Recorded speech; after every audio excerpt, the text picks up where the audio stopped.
You're listening to the Today in Manufacturing podcast. Hi, I'm David Manti, and welcome to a new episode of the Today in Manufacturing podcast. With me this week are Jeff Franke and Anna Wells. We each have more than 15 years of experience covering the manufacturing industry. Every week, we take the 5 most popular stories on our websites and discuss the implications they have on the industry going forward. Before we get started, please make sure to like, share, and subscribe to the podcast. You can also help us out a lot by leaving the podcast a positive review on whatever platform you use. If you want to email the podcast, you can reach any of us at Jeff, David, or Anna at in.com with email the podcast in the subject line. You can also subscribe to our daily newsletters and subscribe to us on YouTube at IEN Magazine so you can join us when we do this live. Jeff, how you doing this week? I'm well, David. Yeah? How about yourself? I'm doing all right. You know, it's a little later in the afternoon for a Thursday, and so it's like, all right, maybe a little sleepy. But we'll fire through. Anna, how you doing? Good. I'm ready to get this thing knocked out. Let's do this. Right? Let's knock it out. And also that extra hour and a half that we let it get a little cozier in the studio. Yeah. You know, it's definitely it's 90 more minutes of heat in here. Should not have had a big lunch. It was a mistake. Yeah. We need like nap vessels in the office. But before we get started, we have a word from our new sponsor. Hi, I'm David Manti with Industrial Equipment News. Selecting the right hoses to keep your workers safe and facilities operational is crucial, but not all hoses are created equal. So, to help us work it out, Doug Nordstrom, hose product manager at Swagelok, is going to help us figure it out. Tuesday, May 23rd at 1 p.m. Central, please join us live. So, Doug, I heard that you can get lightning bolts in hoses. Is that true? And is that something we're going to discuss? Absolutely. Yep. A lot of people aren't aware of something called static dissipation, especially through softer material hoses like Teflon. It's a very common failure, and it actually is a lightning bolt that shoots through the hose, causing leakage. No one wants that. No one wants that. And we're going to figure it out May 23rd. It's a Tuesday at 1 p.m. Central. Register now to join us live.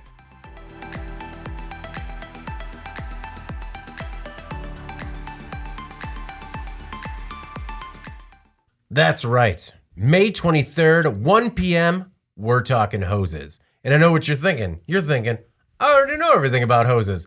And I thought the same thing too. They kink, and that's all you need to know about hoses.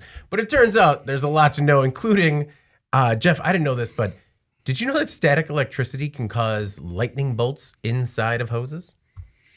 I was not aware, David. Thank you for sharing. No, me neither. It was like... I think you just gave away the whole thing of the webinar. No. That was like in the promo. It's like, hey, I bet you didn't know this, you know? It's only about lightning. Yeah. That would be cool. Internal lightning strikes. Yeah. That's right. Hose lightning. It's going to be a banger. And I hope you guys can join us May 23rd at 1. Register. The link is in the live chat, and it'll be in the description below. All right. Our first story this week. A sign of humans' demise. Brewer unveils beer that made itself. German brewer Beck's recently unveiled Autonomous, a limited edition beer marking the company's 150th anniversary. Beck's used AI, specifically ChatBot or ChatGPT and San Francisco AI lab Midjourney to generate the new beer. Everything from the recipe all the way through the final logo design, packaging, and advertising was created by AI. Some suggested that it shows how, quote, artificial intelligence and humans can work together to revolutionize the beverage world. Well, Autonomous sold out of the, quote, beer that made itself, but they only made 450 of them. I mean, you would think AI might have some better input on demand. Jeff, Jonathan Williams on our website says he's totally burnt out by the AI hype already. Are you? No, I think there's some interesting developments still out there as far as AI goes. Oh, yeah. I think this was an interesting sort of, would you call it a case study? I don't know, a preliminary application. Like whatever, a proof of concept whatever almost. you want to say. Yeah. I think it's interesting when you deal with a food product just because so much of that, to me, feels like it's on user preferences and taste. I think there's a little bit of, there needs to be, I guess, in my opinion, a little bit more of a human A little more input art. A little more to art to the that, science. you know? Mm-hmm. Yeah. I don't know. I thought it was interesting, especially something that artificial intelligence can't taste, you know, if you're looking at a beer. So yeah, it's sort of an interesting idea or concept. I think it does show how product development could potentially be streamlined using AI. That's a little scary because I think we'd like to think more innovation is going to come from human input than machine. Yeah. So not sure how I feel about that. But it does bring AI again into the forefront in just terms of discussing what are the best applications for it. You know, we ran an article not too long ago, I think it was about 3 weeks ago, where Elon Musk and some other very smart people kind of told everybody to pump the brakes a little bit when it comes to AI. Yeah. So it'll be interesting to see how we continue to embrace or run from this technology and find the right applications for it. I'm really curious to know how this beer tasted. Yeah.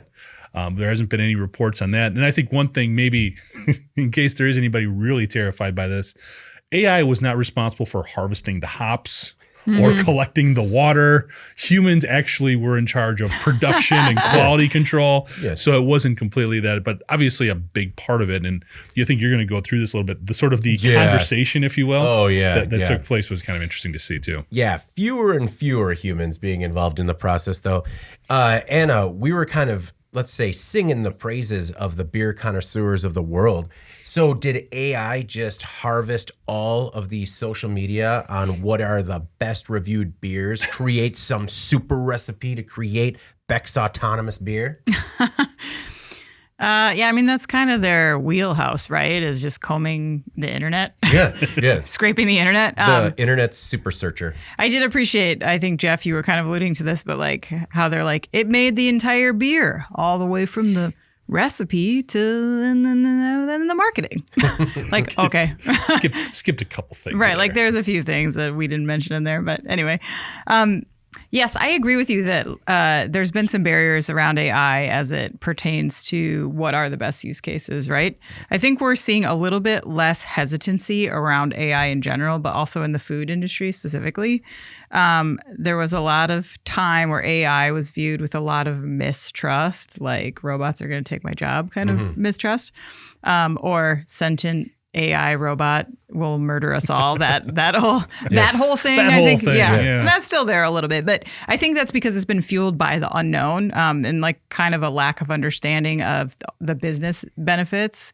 First and foremost, because I think for a long time that wasn't really transparent. It was like AI is the future, but for manufacturers, they're like, well, what does that even mean? I don't see how this would be useful in my business, but now you're seeing a little bit more of companies apply some of these AI principles in things like forecasting and demand gen, stuff that's like really supply chain related, where, you know, obviously you can never predict demand, but if you have the data, like all this data, volumes and volumes of data, you can get a lot more accurate with that. So I think like predictive AI, while it's still guesswork, it is actually providing some value to manufacturers, which is interesting.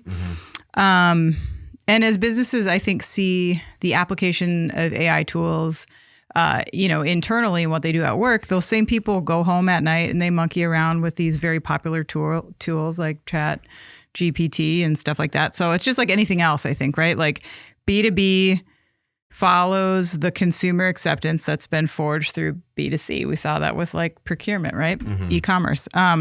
And so eventually there is a turning point. And right now, I think we're not really there yet with AI for sure, but like it is coming. Oh, yeah.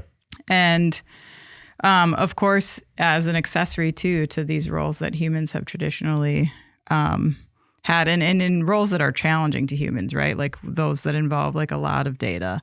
And in a world where we have a labor shortage that I think based on demographics might not go away, then some of these types of tools, I think they need to see some prime time and their acceptance will grow. I'm a proponent of regulating AI, don't get me wrong.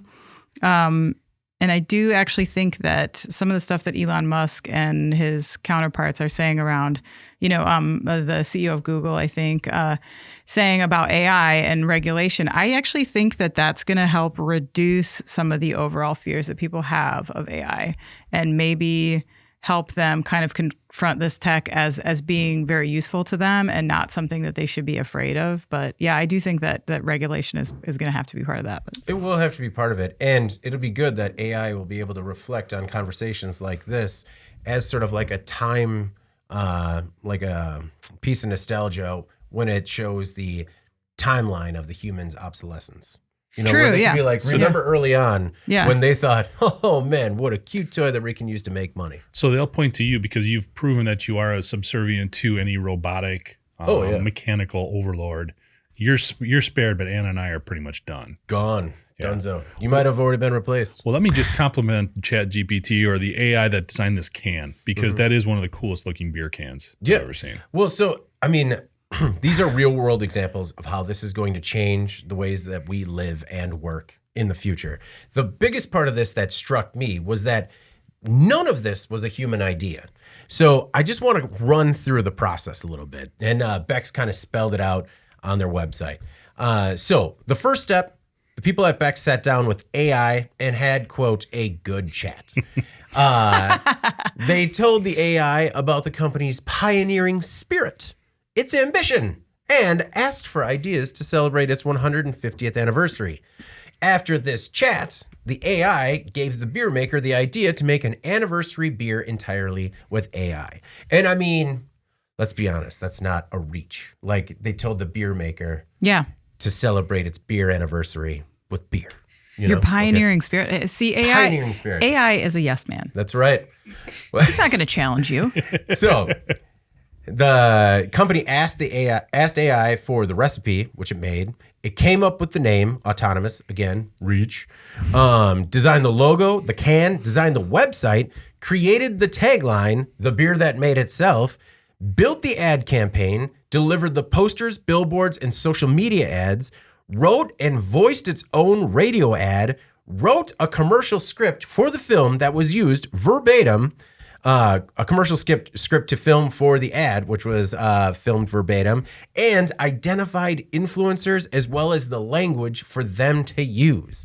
Now, it's a little creepy how they used AI to create this entire marketing plan, and with deliverables like posters, billboards, social media, that all worked. That was incredible. And, you know, we've been talking. What? I mean, they sold out of all 450 cans. Yeah. But like, we don't know that it worked because all of this is contingent on the fact that the public knows that it was built by AI. So that's what worked, right? So the gimmick worked. It functioned. Okay. Right. I don't know that like the ads sell the beer if nobody knows that. We don't know that. You know? But I mean, Jeff just said, what a cool looking can. I mean, he didn't know. He didn't say it's a cool looking can for AI. He did know, though. I'm just saying that I recently talked to somebody that's in the packaging industry. They are going to be launching a graphic design arm of packaging because it's something that small businesses just don't have access to. And it might be that there are no designers in that department in the near future because they'll just use AI to create packaging superior to what, you know, people believe a human could do. And that's, I don't know, crazy and a little bit scary to me. Yeah, that, again, I think you lose some of that artistic elements to it and that human connection. I don't know if we've got AI copying AI or feeding off of AI at some point, we're going to get real vanilla. Yeah. You know, I think there still takes some original processing there to push things forward. Real vanilla. And do you think our culture and industry are just going to gloss over how all of this AI is built off of essentially creating new things by stealing the ideas of like other people? Oh, yeah. I mean, that's like, already off the table. I mean, I think like, you know, obviously like at some point AI is going to be capable of doing a lot of things that humans do. And if the result is like every single person no longer has a job and everyone's miserable and poor, like, I don't know. What is that going to make everyone happy and like buy those products? Like, no, like, you know, there has to be like a happy medium here. People, maybe this is like, maybe people who use humans instead of AI eventually will be like the ESG people of today who are like human created. We use made humans, by man. humans for humans. Yeah, that's a selling point, right? So this is either the prequel to WALL-E or like Terminator? I don't know which one. Yeah. Both? I mean, we are on a path to boneless humans on floating pads. Am I wrong? You're wrong. Here's the thing. For this to really grab on, it has to be better. So for this to understand how successful this would have been, you should have put the AI against a real person or a real product development team. Right, agreed. And see which beer tasted better, which can looked cooler, which one was more cost effective. We say that was a really cool looking can because they only had to make 450 of them and there weren't any cost controls in there. Yeah. So once the playing field is leveled a little bit, that's when we'll know where we can take this. As far as our industry goes and manufacturing, there's a lot of other applications for this that are more that Anna touched on in terms of predictive maintenance and supply chain forecasting, things like that. Yeah, there's actually a piece that Nolan Beilstein put together on infomag.com. It's on the homepage right now. How predictive procurement affected a chemical producer's MRO, and that's a really interesting look at how I think it's Dover Chemical used AI for MRO procurement, and it's a really good piece. You should check it out. All right. Our next most popular story. Paper mill shuts down to fight fungal infection. As we discussed last week, the Billerud paper mill has a mycosis problem. And this week, a contract worker at the Escanaba, Michigan paper mill died from a fungal infection. The death forced the business to temporarily close for a deep cleaning. The death was announced last Friday after the worker died as a result of blastomycosis infection. The mill, which employs more than 800 people, will close for up to 3 weeks for scrubbing after authorities confirmed at least 21 cases of blastomycosis among workers since March and dozens of more probable cause cases. The mill will undergo, quote, deep cleaning in high traffic areas through the mill, as well as vent inspections, filter replacements, and tests on raw materials. An industrial outbreak of the fungus has not been documented anywhere else in the United States. Of the 97 total cases, about a dozen have required hospitalization, and all 97 are either employees, contractors, or visitors of the paper mill. Jeff, part of this was frustrating for me because as we discussed this topic last week, some of these seemed like common sense, right? Deep cleaning, vent inspections, filter replacements, testing raw materials. What did you think in that it took a death to sort of force the paper mill to make the next step forward, take the next step forward? Obviously, I think hindsight is 20/20 here a little bit. Obviously, it's horrible that that's what it took to get to this point in terms of what the actions that were taken. So I don't know how to react to that because at the same time, employees were not voicing a ton of concern in terms of coming into the facility. Yeah. There was not a collective outcry in terms of this isn't fair. Yeah, no union push. Yeah, so you never want to just overlook when there's a loss of life here. But at the same time, I can appreciate everyone involved in the situation and the decisions that were made. Now, looking at some of the information that Billerud put out, there was one line that really caught my attention. There are a couple things. I just want to read this off their FAQs in response to what was going on at the facility and what we should know. And it said, the impact is expected to be limited since the production. They're looking at things from a financial perspective. Yeah, let me clarify. Understood. The impact is expected to be limited since the production at the Escanaba mill was already being adjusted to meet current market demand. That's kind of a weird statement to me. Yeah. Because if what you're telling 800 employees as well as everybody else in the community is we're going to be shutting down for 3 weeks. Now, just to offer some perspective, and this is on their site as well, this facility puts out over 730 tons of paper every year. 3 weeks is 42 million tons of paper products. That seems like a big deal. Yeah. And if you read, now I think the statement is primarily focused on stockholders, other people who have financial vested interest in Billerud. But at the same time, that's unnerving. Yeah, a little. It's like, hey, don't worry about it. We're just going to shut down for 3 weeks and it won't impact anything. It should be impacting something. If this facility is important to their production and what they're putting out the door, that threw me a little bit. And I don't think that's as calming to employees, unless I'm just overthinking it, as you'd want it to be. I mean, we know what being adjusted to meet current market demand means. Yeah. The other thing that I just wanted to point out that I thought was important is that they're going to continue to offer employees pay and benefits throughout the idle period. That was something I was curious about to see how the employees were going to be taken care of. So again, an interesting combination of responses from Billerud there. I think they are genuine in terms of they want to take care of their people and make sure that everything is safe before they bring people back. But at the same time, to act like it's not a big deal to be shut down for 3 weeks, I don't like that. Yeah. Anna, do you feel like they will go through such a deep clean over these 3 weeks, or is it just going to be are they going to hit it with some Febreze and call it good? Yeah, the cleaning part, I was not quite, I don't know. Okay, so, obviously this is interesting because like literally last week while we were filming the podcast, we were talking about this factory. And I think we had a lot of concerns about it operating and what that meant for the employees.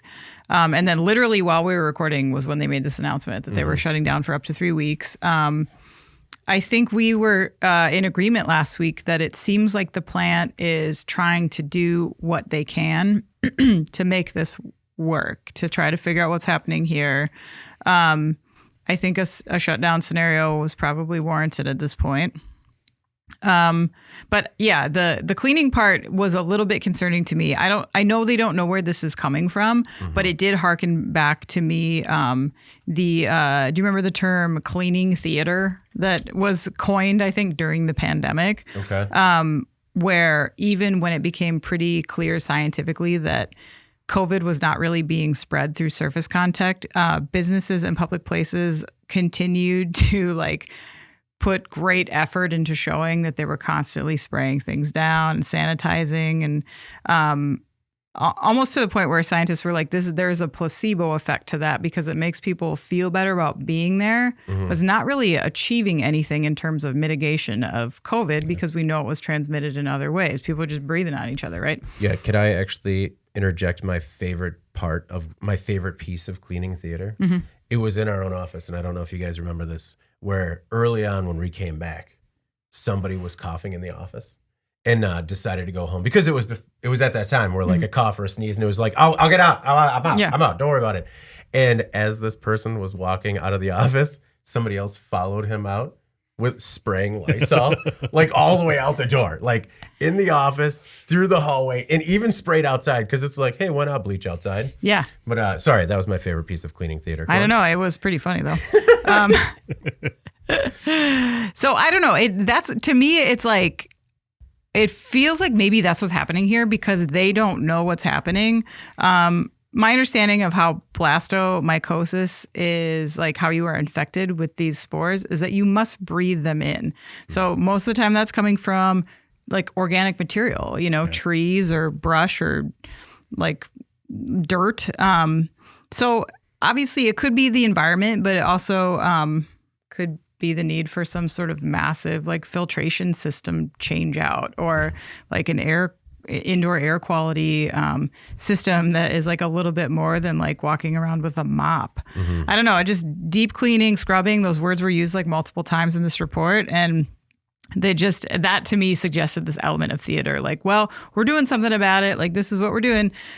More importantly, these other steps, I don't know, tests on raw materials, maybe those are the important things. I'm hoping that they were doing these already. Yeah. It's hard to know, but that's the stuff that's going to get at the root cause here. Just wiping some things down with Lysol, that's not going to save anybody's life in this case. No, I think the only way to protect the paper mill is to kind of go corner to corner, clean everything down, document that how everything has been cleaned, and hopefully they can figure out what the source is.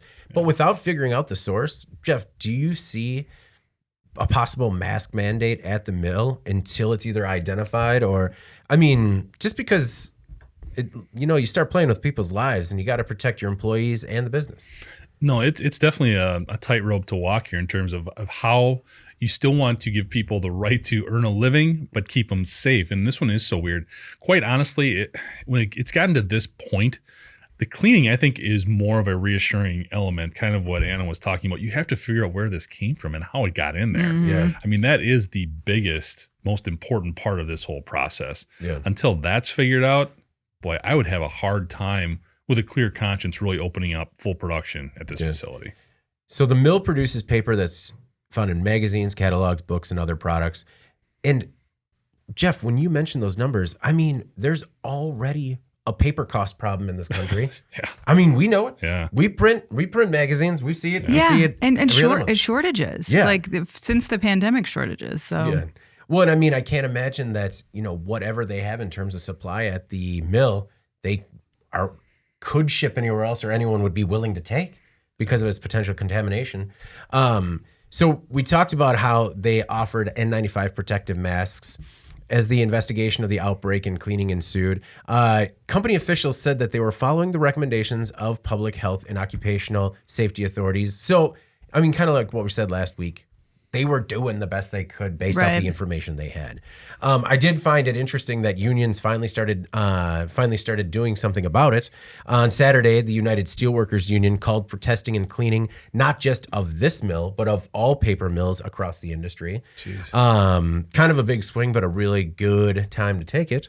The union said it is working with authorities on the search to determine the precise source of the outbreak. Hopefully, they find it soon. Our next most popular story this week, Boeing MAX production could be slowed over part problem. On Thursday, Boeing said a, quote, significant number of 737 MAX planes could be delayed because of questionable work performed on the fuselages. According to Boeing, Spirit Aerosystems used a non-standard manufacturing process during installation of fittings near the back of the planes. Aircraft parts must be made and installed to exact federal standards. Boeing stresses that there isn't an immediate safety issue and planes already in the air can continue operating safely. But now the company must inspect planes and replace fittings as necessary. Jeff, the FAA confirmed that there is no immediate safety issue. So there's no immediate safety issue, but they don't know all the planes that have problems with the fittings. I mean, Boeing it's hard for Boeing to catch a break these days. Yeah, it just, what I put in the notes here, it seems like the universe is just piling on at this point. They're just figuring out new stuff. And to me, whenever you have to put out a press release or information that says a non-standard manufacturing process, that's kind of scary. Okay. And I think they need to define that and spell that out a little bit more. The way I understand it is basically Boeing told the FAA, this is how this part's going to go on there, and Spirit did it a different way. Right. It doesn't necessarily mean the part is bad, doesn't mean it's just not matching up and not syncing, which quite honestly is a huge concern because what you've got is two aerospace giants here who are not communicating clearly enough on what is obviously a big deal. Yes, it's one or two parts out of thousands, tens of thousands, hundreds of thousands of parts on these planes. But obviously, it's enough to cause these types of concerns. We have to re-inspect and re-maintain all these aircraft. And obviously, Boeing does not need this because regardless of the safety impacts, it's another hit on their reputation. It's another thing that calls into question what they're doing and how they're doing it. It's bad for their leadership. It's bad for their stock price. And you're looking at a company that has had 2 profitable quarters in the last 4 years. Okay. Just in U.S. manufacturing and all the suppliers that Boeing works with, they need to keep pumping out planes. This is what's good for our ecosystem here. So this is concerning again, especially if it's shining a light on the fact that they're not communicating with one of their most prominent and most important suppliers. Yeah. Bad for Boeing stock, worse for Spirit stock. That was another thing that stood out to me. Is this just a question of safety and quality, or is it just compliance? And also, if you're a Boeing supplier in Spirit Aerosystems, Anna, and you change how you do things, how do you not communicate that? I mean, these are both legacy companies well established in aerospace, right? How do you not know that if you change the way you screw something in or put something on, that there have to be like regulatory changes in order to make that okay? Yeah, and Spirit used to be owned by Boeing. They have been a key Boeing supplier for a very long time. They say that they have processes in place to address these types of production issues upon identification. They say they're following that process. They're working to resolve the issue. I agree it's bad for Boeing. They were getting off to a good start this year, and that's too bad. It's also really bad for Spirit. If you guys remember, Spirit's had a tough couple of years as well. So within days of this story breaking, several law firms have announced investigations into Spirit Aerospace on behalf of investors. They're basically concerned that the company violated security laws. I think on the news of the part errors, By disclosing this? Well, I think maybe by not disclosing it. Oh, okay. Because when the news came out of the part errors, their stock dropped like 21%, which is a lot. Yeah. So we'll see where any of that stuff goes. I don't know. The other thing I think is, if you recall, Spirit laid off a massive number of employees during the pandemic, and their problems had started even before that, really in lockstep with Boeing's and the grounding of the MAX jets. More than half of Spirit's revenue reportedly comes from the production of 737 components. So if you think about that, that grounding really impacted them as much as it was impacting Boeing. They were on shaky ground for a while there. And I always wonder when we see an issue of manufacturing quality or like somebody just really flub a process like this, because, like non-compliant procedures, to me, that indicates like a shortcut? Like a shortcut or a lack of understanding or a lack of training related to process.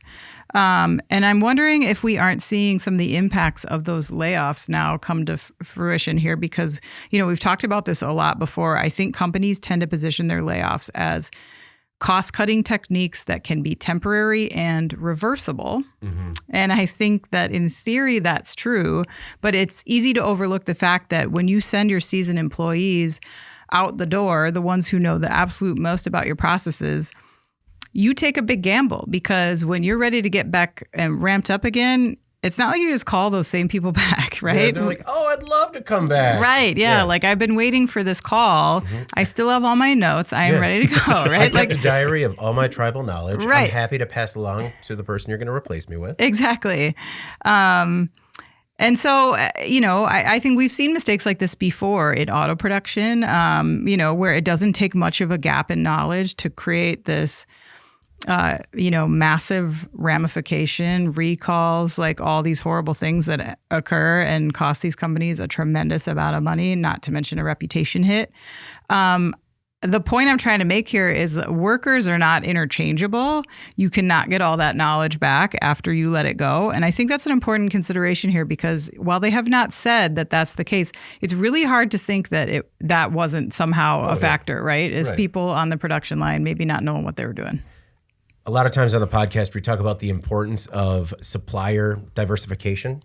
And, while Spirit makes fuselages for all MAX jets, it's not the only supplier for these fittings. So at least the MAX 9 is not affected.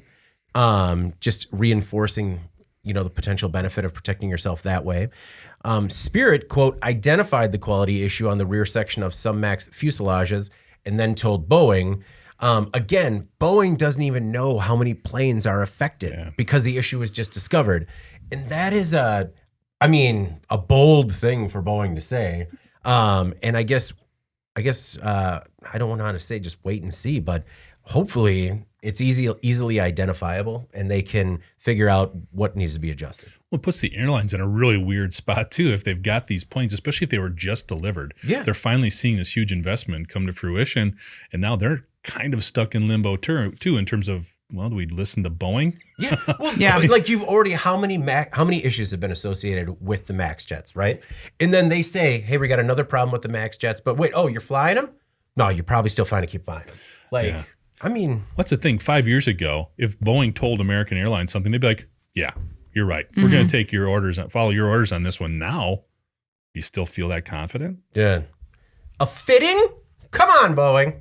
And just like, no, it wasn't us. It was Spirit. It's like, come on. You got to be accountable. All right. Just use the Tommy Lee Jones line. I don't care. Oh, my goodness. From The Fugitive. I know. I love that movie. Like, too much. Our next most popular story. Polestar EV skips rear window. On Tuesday, Swedish EV car maker Polestar unveiled the Polestar 4, a new electric SUV coupe. The 4 will be the company's fastest production car to date and go 0 to 60 in less than 3.8 seconds. The Polestar 4's design pays particular attention to passenger comfort, including headroom. So as part of this new, quote, what they're calling immersive rear occupant experience, the company nixed the rear window. We're going to cut out that back window so you can have an immersive rear occupant experience. Instead, passengers are going to be cocooned in an intimate environment, which it has reclining seats, so sounds kind of nice. In your little cocoon, your little reclined cocoon with no window to outside. The car also has adjustable ambient lighting inspired by the solar system. And again, that sounds nice. So the passengers still see a little sun. The car has a full-length glass roof with optional electrochromic functionality that lets drivers make the roof either transparent or black out the sun entirely for their passengers. Just that's how you know whether or not the Uber's mad at you. It's like they slowly black out the sun. Just like, oh, I know, I'm getting 3 stars on this one. Sorry, bud. Instead of a rear view mirror, the driver uses a high-def screen that is streaming a real-time feed from a roof-mounted rear camera. The car is built to be more sustainable with floor carpets made partially of reclaimed fishing nets and interior vinyl that's made from pine oil instead of crude oil. The Polestar 4 is going to start at about $60,000, and the company plans to start production in South Carolina next year to serve both U.S. and European markets. Jeff, last week, Anna told us that 4 out of 10 people in America think their next car could be an EV. Do you think it'll be a Polestar 4? I'm not so confident of that, but I'll circle back to Polestar as a company. Okay. I want to talk about this vehicle first. Now, I understand they're trying to stand out a little bit here and trying to use all of this wonderful terminology. I do not want to be in a moving cocoon. That does not sound at all appealing or comfortable, or I don't know. I don't like the way they've described the interior of this vehicle at all. It makes me feel so uncomfortable. Right? It's like you're automatically claustrophobic. Just like I just want to be able to look outside. Like I'm used to something being able, if it's coming from the back, I want to be able to see it. Yeah. I don't know. That felt weird. The other thing I thought was weird when they talked about the lighting, inspired by the solar system. Yeah. Isn't that kind of like saying your floor is inspired by the earth? I mean, I guess. Maybe it's where else is light going to come from? Maybe it's those. They just kind of stick a bunch of those glow in the dark stars on the ceiling. You know? I don't know. That feel weird. The other thing is, I would really need to get used to not having a rear view mirror. Yeah. And having a display. Now, long term, it may be better visually in terms of being able to see what's out in front of you. But initially, that is going to be really weird to look at a camera feed as opposed to a mirror. That would take a lot of getting used to. You're talking about one of the biggest points for me is because, I don't know, do both of your cars have the rear camera, the backup camera? Yes. How many times is that unusable in Wisconsin due to the elements? You know, like, I mean, for me, anytime I gas up, I use the window cleaner to clean off that camera because you can't see out of the thing. Yeah. And I mean, for me, that was the biggest thing where even if the car is frosted and I have that little just slice of it cleaned off to see through it, I trust that more than I trust a real-time camera. I don't know.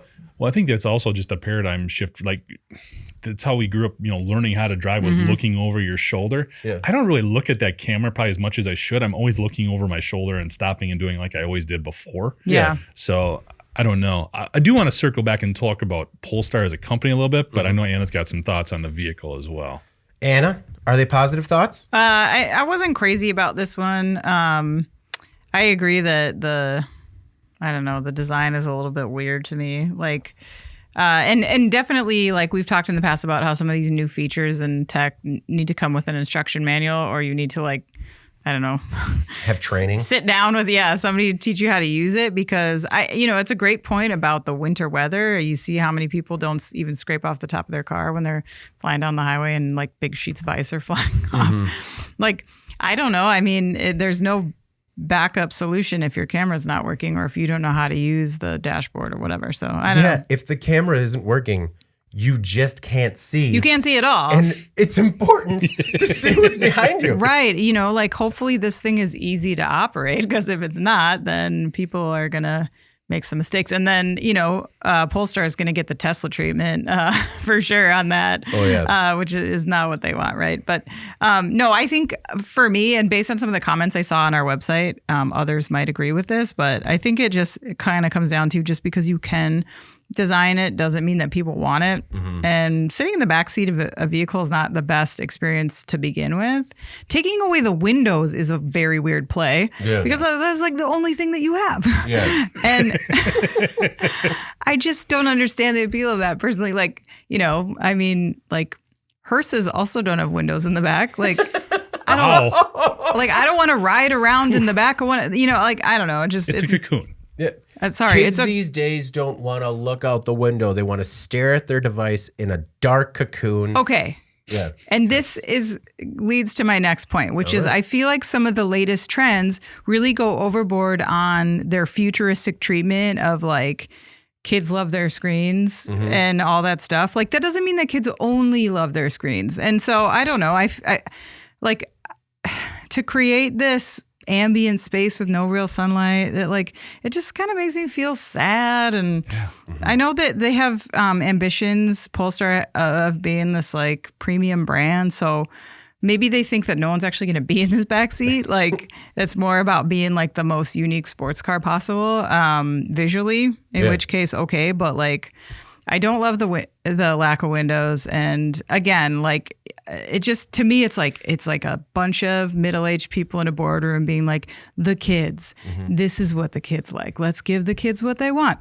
But we don't have to like hurdle ourselves towards this dystopian future where everyone is like in the dark with like artificial lighting, staring at a screen, waiting to die. I don't know. In defense of the dark. So this concept really reminds me of my mother's old station wagon that had an oil leaking problem.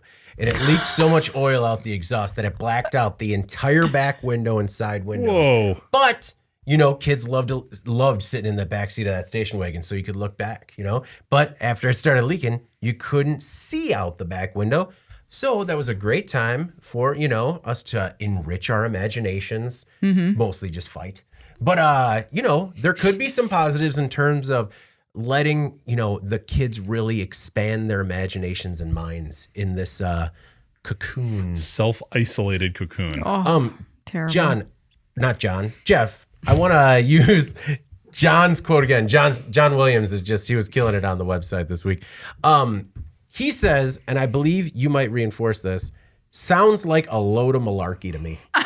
Great word. I know. Malarkey. Way to bring that one back. I stood up and clapped at my desk. It does, though. It does, John. I agree. I think Polestar itself as a company is in kind of an interesting position. You know, we mentioned this in the story. You brought it out in the script for the video. They sold just over 51,000 vehicles last year. That was a 55% jump. Or excuse me, that was an 80% jump from the year previous. They want to increase sales by another 55% to get up to 80,000 vehicles. So it feels like they're trending in the right direction here. But here's what's unique. So they're owned by Volvo, Swedish company, whose parent company is Chinese. Yeah, Geely. They want to start manufacturing in South Carolina next year as part of this whole ramp up to get to scale and be a major player within the EV marketplace. How is all those sanctions that are going on right now, how is that going to impact their expansion into South Carolina and try to get into the U.S. market? No tax credits. If we're looking at an EV and all the restrictions that are being placed in terms of what can be shared with minerals and chips and everything else, I don't know. That's going to be really interesting to see how that plays out. Yeah. Because to scale up, it's nice to see you went from whatever to 51 and you want to get to 80. Tesla sold 1.3 million EVs last year. So you're not a player yet. Okay. So there's a lot of political factors that are going to go into this, as well as some of the design stuff we just talked about that we're going, there's better options. Yeah. So it'll be interesting to see how Polestar comes together here. It'll be interesting to see how it's viewed. Is it viewed as a Swedish car maker because of the division, or is it viewed as a Chinese company? One thing that stood out to me too is how Polestar is using this sort of architecture that Geely has streamlined, talking about EVs being very automated. And basically everything under the hood of their EVs is the same, except, the cocoons that differentiate some of their brands. I wanted to just note a few things because I wasn't able to mention it in the script as much because Polestar has done so much when it comes to sustainability. One is they want better supply chain transparency, like blockchain traceability for risk materials in the batteries. Thought that was awesome. The full life cycle assessment will be published to show each individual car's true carbon footprint. Again, I think that is a selling point. Other things that they did inside the car, they're using a monomaterial approach to interior materials where all layers of each component are produced from the same base material. Now, this is going to make them more recyclable and cutting out the need to remove incompatible materials before they're recycled. Interesting. Yeah. New interior materials will also include a tailored knit textile, which consists of 100% recycled PET, along with bio-attributed microtech vinyl and animal welfare secured Napa leather upholsteries. So, sometimes we've seen like the Fisker Automotives, and we've seen drips and drabs of recyclability in a car's interior, and they kind of just really went for it here. This tailored knit upholstery is a new technique that is 100% recycled polyester, and the material and design was created by Polestar's designers as well as the Swedish School of Textiles, and it is made to fit, producing no offcuts and to reduce overall waste. So I really appreciated everything they did from a sustainability standpoint, and the fact that they're essentially going to give you a sustainability report card with every car. I think that matters to people. I agree. What is animal welfare secured Napa leather? It is really hard to figure out because every time I looked into it, I'm like, so does that mean it's not animal? It's like, no, it's still lamb. It's still lamb, but we knocked it over the head with a bat. No, it's still lamb, but it had a great life before it was turned into a seat. Yep. Yeah, I mean, it was animal welfare secured. Greenwashing. Did you say greenwashing? I was coughing. Right? Just like, okay, there are a couple of things we can't get around. We're still killing sheep. Sorry. You know what? We got a lot of fishnets out of the ocean. We're still killing Died sheep. of natural causes. Yeah, I guess. It was not harvested. Yeah, just a Oh my goodness. bunch of lambs dying of natural causes. Well, let's talk about cows that died of unnatural causes. Ooh. Our most popular story this week. Dairy farm explosion kills 18,000 cows. An explosion at a Texas dairy farm injured one person and killed nearly 20,000 cows.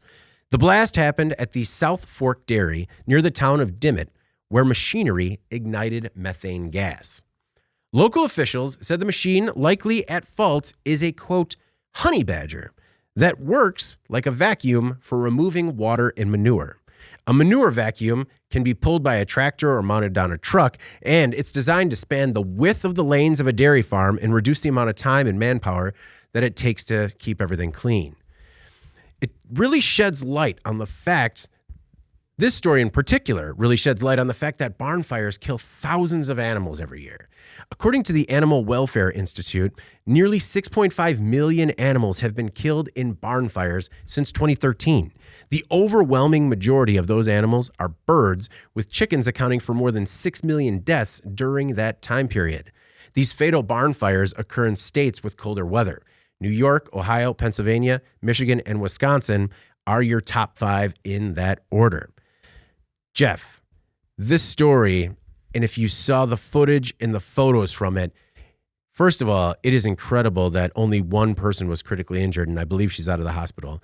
But it is an incredible loss of livestock.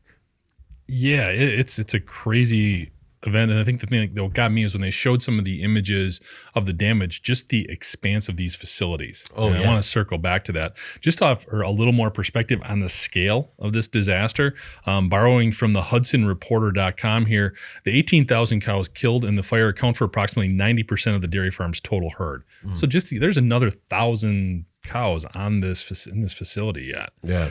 To put some scale of the tragedy into perspective, the number of cows killed would cover 26 football fields if the animals stood 3 to 4 feet apart.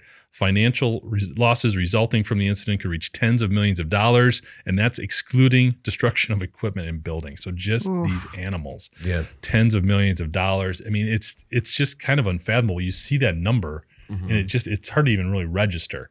I think one of the things that this really points to, or at least it did for me, is just the growth of these factory farms and the fact that OSHA, and I want to talk about OSHA a little bit more, but I'll save that till later.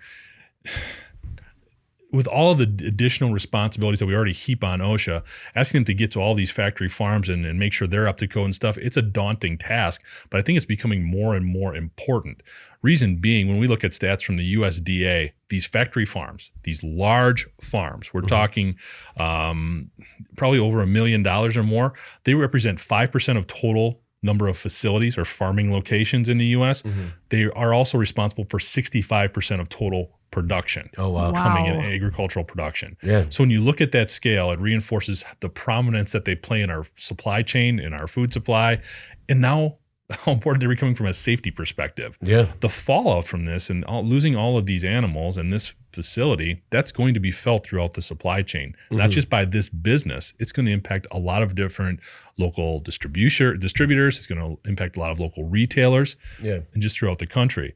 So it's incredible, the growth of this factory farming dynamic. We've talked about this before, but just to offer another stat, 99% of all the poultry, beef, and pork that we consume comes from a factory farm. So we hear about a lot of these farm-to-table initiatives and everything else. It's not putting a dent into the role that these huge facilities are playing. And when you look at the size of these, I'll call them a barn. I don't know if that's even the right terminology. It's an industrial facility with I mean, it's enormous. And it's done from an efficiency perspective because, you know what, we like lower prices on all the meat that's coming out of them. But it does seem like we're at a point now when we're at this scale, when we've got this much going on at these locations, we need to start putting stronger regulation in terms of the number of animals that are allowed in these facilities, especially when we talk about what caused this fire. We're talking about methane from waste, basically. We need to do more in terms of policing these facilities to make them safer. Anna, Jeff makes a good point about how all of our food supply chain eggs are in one basket when it comes to these industrial farms. And there has been, I'd say, at least a decade of outcry about factory farming and trying to divorce ourselves from that to help diversify the supply chain, and because of the negative impacts it might have on the climate, as well as the living conditions for animals in these facilities. But, I mean, it's probably well over 10 years that factory farming has been an issue on the top of the pile. But are you surprised that we haven't had as much movement in terms of doing it better? No, I'm not. I'm not. We just in the last couple of weeks, there have been an insane number of factory fires and explosions. To the point where you just feel like this is white noise to people. It's just like one day in the news cycle, but besides this, right, which was like very horrifying and just this huge number and got a lot of attention in the the Palmer chocolate plant in Pennsylvania as well. That was a really horrific ordeal. But there was also an ethanol plant explosion in Nebraska this week. One person was killed. There were 4 injuries. There was a fire at an Indiana recycling plant that you probably saw some footage of that. That burned for 2 days and was so toxic it forced 2,000 nearby evacuations. Yeah, they're still drinking bottled water. Yeah, it's just and what was sad to me was like the other notable event that occurred this past week is that we marked the 10-year anniversary of the West Texas fertilizer plant explosion that killed 15 people and injured hundreds of other people and was one of the most horrifying industrial accidents in recent history.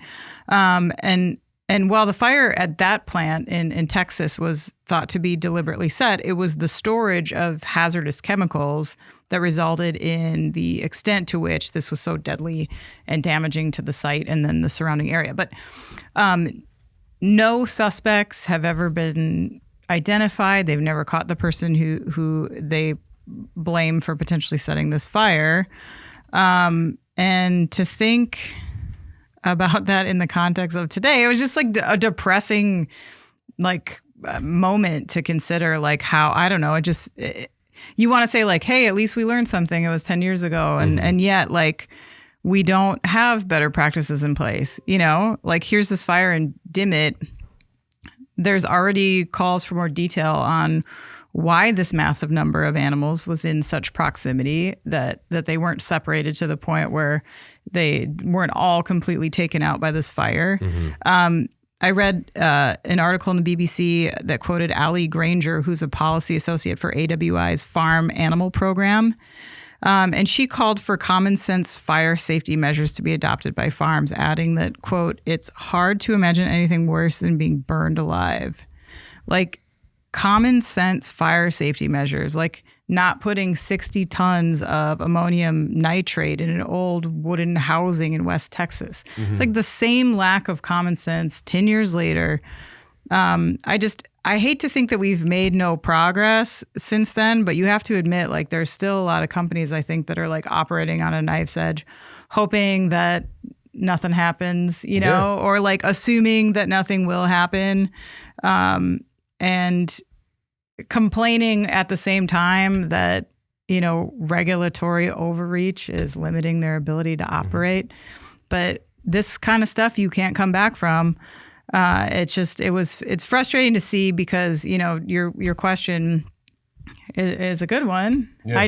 I feel like there's still a lot of bad practices happening out there. No, I agree. And Jeff, I was actually surprised, and maybe you'll still bring it up, but with a lot of these stories, you always bring up about how the margins are so slim, and so there is a lot of, when people don't make changes, Anna, you talk about, have we not learned anything? And I think that we've learned a lot, but we've done nothing. And as a result, it has breeded these conspiracy theories because the food industry is suffering from a rash of conspiracy theories. And why do you think we have conspiracy theories? Because the people coming up with them are like, well, there's no way this has been going on for 20 years and they did nothing about it. It must be sabotage. So the Castro County Sheriff's Office came out and said there's no evidence of foul play. And the current conspiracy theory landscape, I'm pretty sure, is why they had to put out a statement that sounded like this. The Texas State Fire Marshal's Office and I want to reassure everyone that this is not the result of any type of terroristic attack or any type of event caused to interrupt the milk supply. This was a tragic accident that unfortunately critically injured one person and caused the death of over 17,000 cattle. That is a statement that has to be made because we have learned plenty but done nothing. And it's, do you disagree with that, Jeff? I think it's dangerous when you lump one facility in with an entire industry. Okay. Can more continue to be done? Yes. Okay. And should more be done. But again, there's still these overwhelming consumer pressures. You touched on it. Yeah. We want people to operate better and more safely, but then we balk when prices go up. Yeah. Okay. So when I'm not justifying an unsafe practice, which is what I do feel was going on at this dairy, is it a dairy? It's not a dairy farm. It was a dairy farm. Dairy. It was a dairy. Yeah.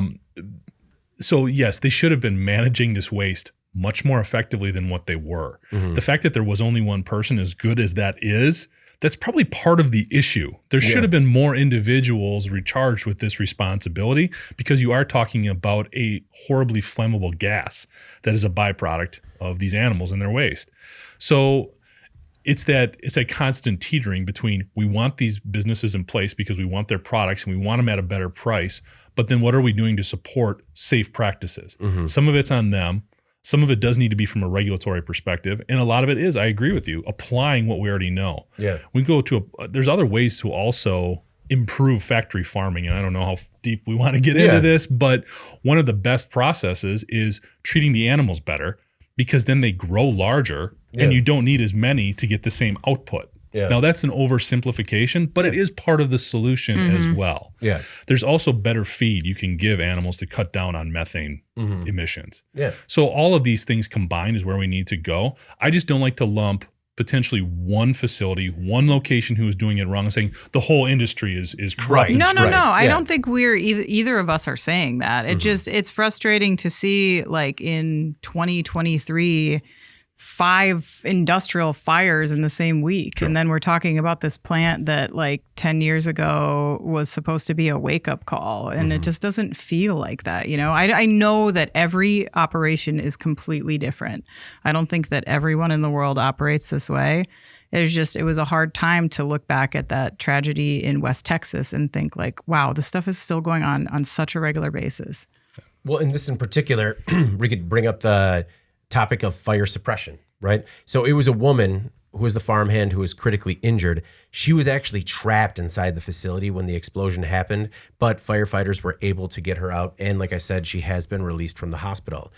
Now, according to Sid Miller, I believe it was Sid Miller, who is the Texas Agriculture Commissioner, he said that it was some type of hydraulic fluid that caught fire, and the dairy hand tried to put out the fire, but the extinguisher couldn't get there, and the fire consumed the entire barn in less than 5 minutes. Oh. Wow.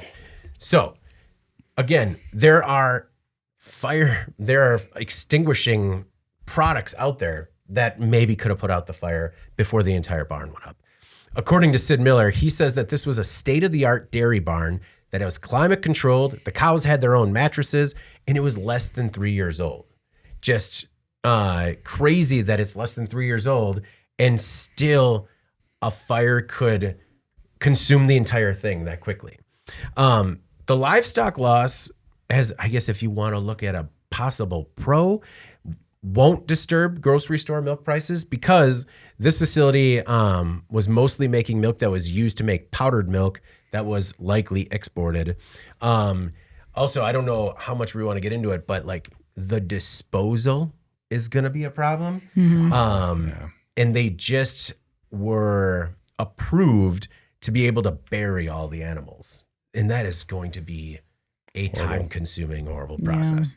All right. Well, before we move on to In Case You Missed It, we have another word from our sponsor. Hi, I'm David Manti with Industrial Equipment News. Selecting the right hoses to keep your workers safe and facilities operational is crucial, but not all hoses are created equal. So, to help us work it out, Doug Nordstrom, hose product manager at Swagelok, is going to help us figure it out. Tuesday, May 23rd at 1 p.m. Central, please join us live. So, Doug, I heard that you can get lightning bolts in hoses. Is that true? And is that something we're going to discuss? Absolutely. Yeah, a lot of people aren't aware of something called static dissipation, especially through softer material hoses like Teflon. It's a very common failure, and it actually is a lightning bolt that shoots through the hose, causing leakage. No one wants that. No one wants that. And we're going to figure it out May 23rd. It's a Tuesday at 1 p.m. Central. Register now to join us live.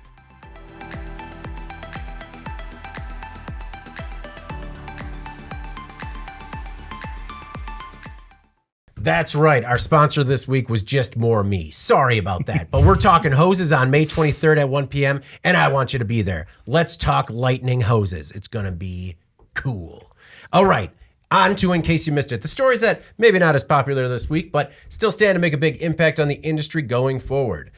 I'm going to go first, and I picked something that was maybe not that popular, but as I read it, could be significant and a different way of doing things. So basically, I chose the story about a company that's shopping a $200 million Midwest aluminum rolling slab facility. So Metal X and Mana Capital Partners recently announced plans to invest more than $200 million in a new aluminum rolling slab facility in Northeast Indiana, Northwest Ohio, or Southern Michigan. Each year, this facility is going to produce 220 million pounds of ultra-low carbon aluminum rolling slab with a higher percentage of recycled content than currently available. The factory is going to make alloys for the beverage, packaging, and auto industries, and to some extent, industrial and specialty markets. The plant could be fully operational by the first half of 2026 and create some 100 jobs. The rolling slab facility will anchor the development of a $300 million greenfield recycling campus where innovative closed-loop recycling solutions support the aluminum industry's sustainability goals. I picked this story because I thought it kind of played into a lot of things that we've talked about before, where it's like, hey, we've got $200 million now. We got another $100 million coming. Ohio, Indiana, Michigan, where are you at? What do you got? Who wants it? Yeah, who wants it? Who's coming for it? I think it checks a lot of boxes regarding sustainability, but I think there are a lot of inherent risks when it comes to recycling facilities. So I can understand, they're not the prettiest to look at either. Yeah. So I could understand if there was a little hesitation. But I don't know if you guys had a chance to check out the story. I found it interesting that they were just like, you know what? We don't know where we're going, but we got a good deal. And, we have a state-of-the-art process, and it's going to be sustainable. So who's got a spot for us? Jeff, what'd you think of what Metal X is trying to accomplish? Yeah, I mean, the biggest thing there when you talk about a recycling plant, that's sort of one of those things everybody champions until it's in their backyard. Oh, yeah. They're not real thrilled about that. Rightfully so. I mean, there is a legacy. There's some history there that it's always been the greatest environmental neighbors. Yeah. But I think it is an interesting approach in terms of these folks saying, we're going to do this. Where do you want us to go, essentially? Yeah. The only problem with that is, what if somebody comes back and says, pass? Yeah. I mean, that could be awkward too. Where are these folks? Do you know where they're like based out of? Or? They are a family. So it's a family-owned company, Metal X. And I can't remember where they're. They're based out of Fort Wayne, Indiana. Okay, so they're staying in their wheelhouse. I think it's also smart in terms of when you look at that location, in terms of just getting the raw materials that they're looking to recycle. It's ideal. I mean, you want to be somewhere there in the middle of America, in terms of getting everything. So this will be another one of these, kind of like when we talk about Billerud. Quite honestly, it's interesting to see now. The follow-up is going to be even more intriguing to see where they do land and who welcomes them. But these types of facilities are going to become more and more important going forward. Yeah. It'll be also interesting. I think there's a huge opportunity. And granted, this is outside of their wheelhouse, but a lot of these recyclers are also going to be looking at a lot of different types of materials coming in from the automotive sector and how they potentially adjust to that. Anna, I like the idea of shopping this facility, but then we ran the story about the fire at the plastics factory, a recycling factory, but it was plastics. Mm-hmm. And then, if you remember, was it last week or 2 weeks ago, about 2 miles down the road, a recycling facility caught fire in Madison as well and burned for like 2 days. Mm-hmm. So I can understand if there's a little bit of an apprehension of wanting to bring this to your community. Yeah, they're kind of playing an interesting game here because a lot of times these types of discussions are sort of closed door, and they're sort of putting it out there for some attention, potentially media, maybe so the public can apply pressure, but that pressure could easily go the other way also. Yeah. So I think it's interesting to see what happens here and how these the politicians and the economic development people kind of handle this, because they're really sort of being put on the spot. And if this goes well for Metal X, maybe other companies will start to do this too. I don't know. It'll be interesting to see if any of those economic development agencies kind of turn their nose up to this. Because like, whoa, that's not how we do business in this state. Jeff, what's your in case you missed it this week? So a little bit of self-promotion. I picked an interview I did with Drew Yopel from Foresight. They're a company that actually focuses on safety compliant or OSHA compliance and workplace safety. And what's also interesting is he used to work at OSHA. Oh, great. So the focus was really on some of the new things that OSHA has come up with from a fine perspective. That's one of the things that we've always talked about. OSHA doesn't have enough teeth. The highest level of fine that OSHA is now handing out as of January 2023 is like $15,625. That's the highest level for an individual unique fine. Now, that doesn't sound in some cases like enough, but it was only $7,000 in 2015. Yeah. So there has been an exponential scale up in terms of what they're doing. We also got into a little bit of conversation in terms of why isn't OSHA doing more? How are they handling a lot of the inspections that were not done during the pandemic for obvious reasons? And one of the great points that Drew made was OSHA is stretched very, very thin. I did not realize this. I did not realize when we think about OSHA from a manufacturing perspective, okay? Just to use round numbers, there's around 250,000 facilities, okay, manufacturing facilities in the U.S. OSHA also has to deal with hospitals and schools and work sites and everything else you can imagine. Even this office building, OSHA, we need to be in OSHA compliance with things here. So if you just looked at manufacturing, he says there's roughly 1,850 OSHA inspectors in the U.S. So just for manufacturing, that is 135 facilities per OSHA inspector. It's a lot. Now, even if they somehow rotate that on an annual basis, there's no way you can get to every facility with an account. And that's just manufacturing. Yeah. That's not including everything else. He actually spelled it out exponentially. It's one compliance officer for every 70,000 workers at facilities that need to be in OSHA compliance. That doesn't seem sufficient. No, there's definitely an issue. So then you talk about, okay, so how do we get OSHA these funds? And one of the things that he brought up was the same thing we've talked about. You need to scale these fines in terms of corporate company size. Right now, if you're a smaller company and you're maxed out in terms of what you're fined, it can be less than that 15.6 based on the number of people working there. Yeah. But it's never going to be more than that. Yeah. That's how we can potentially almost have OSHA self-fund themselves by raising, if Amazon gets fined $60,000 for 4 fines at $15,000, that's nothing for them. Yeah. But if you start to put different parameters in place in terms of the larger the facility, the bigger the company, the larger the fine, maybe then we can get more inspectors out there and start reinforcing some of these things that we want in terms of safety. We're just talking about these factory farms and how they're growing and continue to grow and get bigger. And we want to put in more regulations, prevent more of these fires. Maybe this is an option. So I thought it was a really interesting interview. He offers a different perspective in terms of being a former OSHA employee, inspector, and now working sort of in the private sector. That is a really unique perspective. And, just a hands down fantastic job done by the interviewer. He's good looking too. I don't think it could have been any better. Also, I think when Amazon gets fined $60,000 from OSHA, they just ask for them to pick it up in petty cash on the way out the door. Right. Yeah. Exactly. Anna, what did you think of Jeff's piece on the fine line in safety? Yeah, I totally agree. I mean, it's good to see those fines starting to go up. They've gone up quite a bit more in the last couple of years than they had for a long time. So that's like a good step in the right direction. But I agree, the fines are pretty much useless if they're not punitive. And they're not punitive if they're just a tiny drop in the bucket for a huge corporation. Anna, what was your in case you missed it this week? So I picked a story on a rechargeable battery that's made from food. This is definitely usually more in your wheelhouse, David. Yeah. I kind of took a risk here. It's a great story. Yeah, but it was so interesting when I saw it. I was like, well, we got to cover this. So a team of researchers at the Istituto Italiano di Tecnologica, Italian Institute of Technology. Well done. Likely. Sure. Yeah. Has created a completely edible and rechargeable battery starting from materials that are normally consumed as part of our daily diet.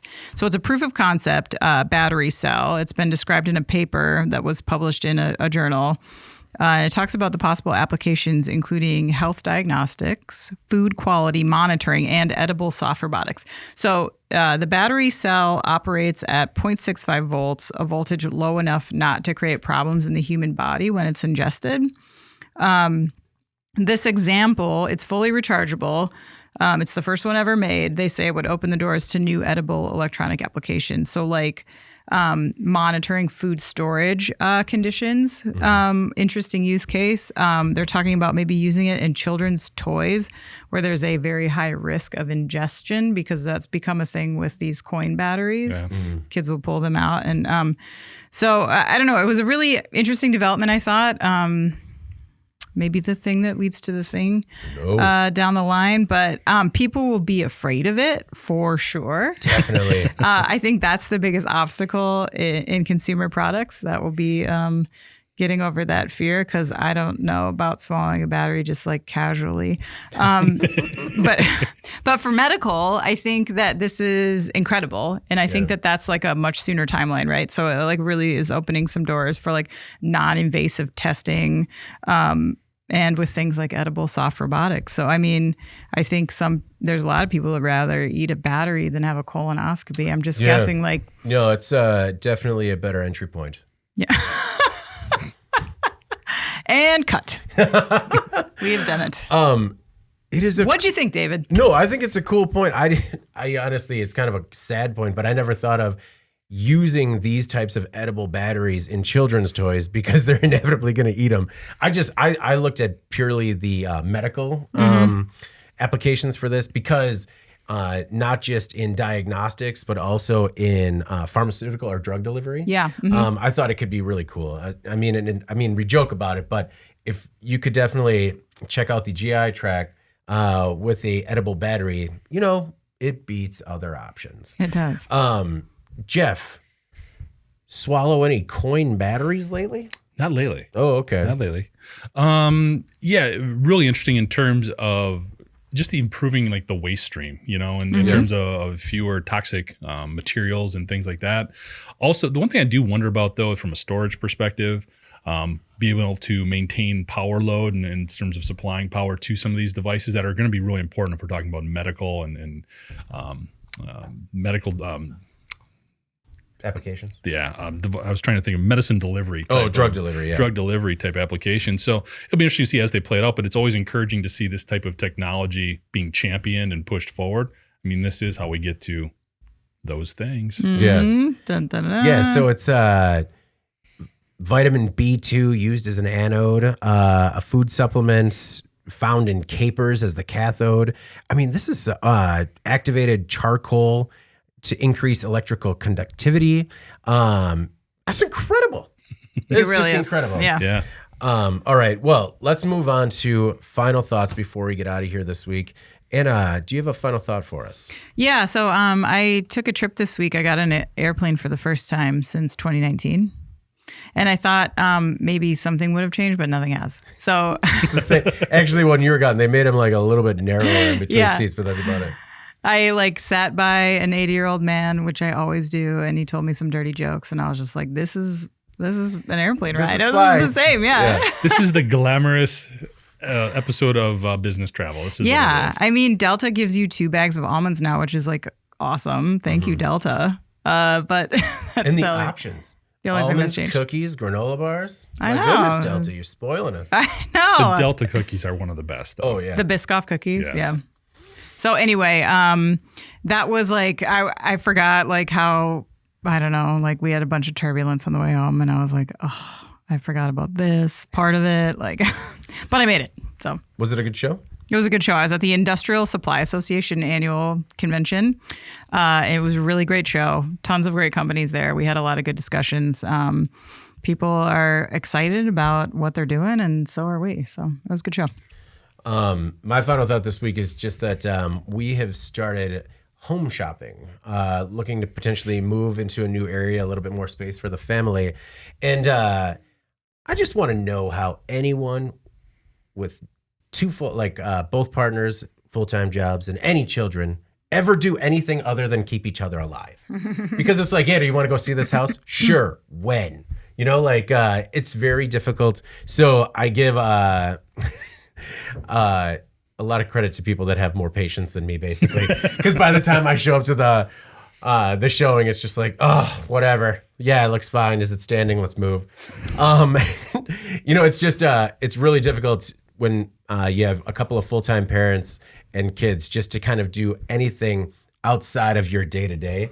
And just giving credit to anybody doing it out there, a little positive reinforcement. You're doing a great job. Just keep your head up and, maybe you'll be able to move. And then don't ever think of the prospect of packing and moving boxes because it's like, Yeah. you never really, or at least I never really took inventory of everything that we have in the house until you start imagining it all in a box. You're like, we got to start selling everything now. Hey, yeah, good thing you got rid of that treadmill.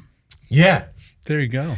That was, Silver lining. once this idea started getting floated was when I started walking around the house with my phone, just like selling it. Also, flakes on Marketplace will never get better. So you either have to be a patient person or just put it on the side of the road for free. If anyone knows any better options other than Marketplace, please email me because I might just set fire to the rest of my stuff. Because I mean, just in terms of the stuff we're trying to get rid of. Not another fire, David. Sorry, yeah, let's not joke about fires. I'll bury it. There you go. All right. I'll give it away to a good home. Jeff, what's your final thought this week? So a little bittersweet this weekend. My daughter, who's graduating from high school, is doing her final play. Oh. And it is Into the Woods. Are you familiar with this? Yeah. So you're familiar. Into the Woods. Because I think it's kind of polarizing. Because it's sort, if you remember, it's sort of a parody of fairy tales, but then it kind of gets dark at the end. Yeah. Do you remember this? It's okay. I just did not get that turn. Like, it feels like people either like it or they don't. Like, there's no real middle ground. Yeah. I don't know. I was no spoilers. surprised that they were doing this as a high school play, to be honest. At least your daughter's high school still has the artistic freedom to make a play of substance. All right. And it Great not commentary. be attacked. No, Into the Woods is, it's a good show. It is kind of, so is that the last of the kids that are doing theater? No, my youngest daughter is still on crew, so she'll be doing it next year. But yeah, this is number 2's last one. Oh, man. Yeah, kind of bittersweet. But Do so we- that's what we got going on this weekend. Oh, you're We're going not to the moving. show. You're going to the show this weekend. At least twice. Yeah. Oh, all right. So Okay. Like, do you go to the first one and then in the second one start heckling for the understudy? Just like, let's see Carol in there. once, and then you can imagine how that went. They asked you out. Yeah. How did the poll question end up last week? So everybody kind of had this similar reaction to the poll question, which was, where does the government need more or better oversight or support, whether it's global initiatives or domestic? Everybody basically said the government's screwed up everywhere, so wherever you can give them help, the better. Okay. But we did have a couple of pretty good comments, one of which came from Clint. He said the U.S. really has too large a footprint for this to be an either or for him. He would say global initiative simply because the global stage has the potential for more dynamic changes. We're also seeing a lot of that going on right now with some of the trade embargoes and sanctions and things like that. He said domestically, we have multiple government entities to watch over commercial activities, but the U.S. really needs to be able to walk and eat jelly beans at the same time. So kind of an appreciate there. And really everybody else went the other way. They said we should focus more on things from a domestic perspective. All right. So appreciate everybody's feedback there. I mean, I understand that because any story that we run about the U.S. lending any sort of support to any other government, and they're just like, what about our problems? It's like, yes, but there are problems everywhere. Well, and we were just talking about OSHA having one inspector for every 70,000 workers. So yeah, we do have some problems here internally to figure out. I feel like we should at least have that. Just cut it down to 1 in 35,000, and we're gonna make a lot of hand We'll do a little better, right? Yeah. All right. Moving on. The polling question for this week. I thought, the AI conversation we had about the beer was kind of interesting. So real simply, should we embrace or fear artificial intelligence? And also the second part, what's the best application for it? Is it product development, like we talked about here? Maybe it's plant maintenance and sort of doing some predictability type of things, safety in terms of looking forward and what could be potential safety issues down the line and preparing for them better. Operations, we've talked about digital twins and other simulations that can help point out efficiencies.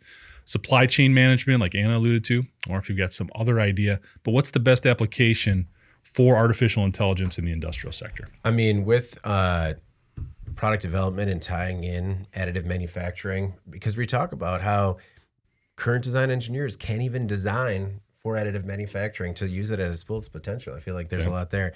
I also like that the question is, should we embrace or fear AI? And once we accept its inevitability, how should we use it?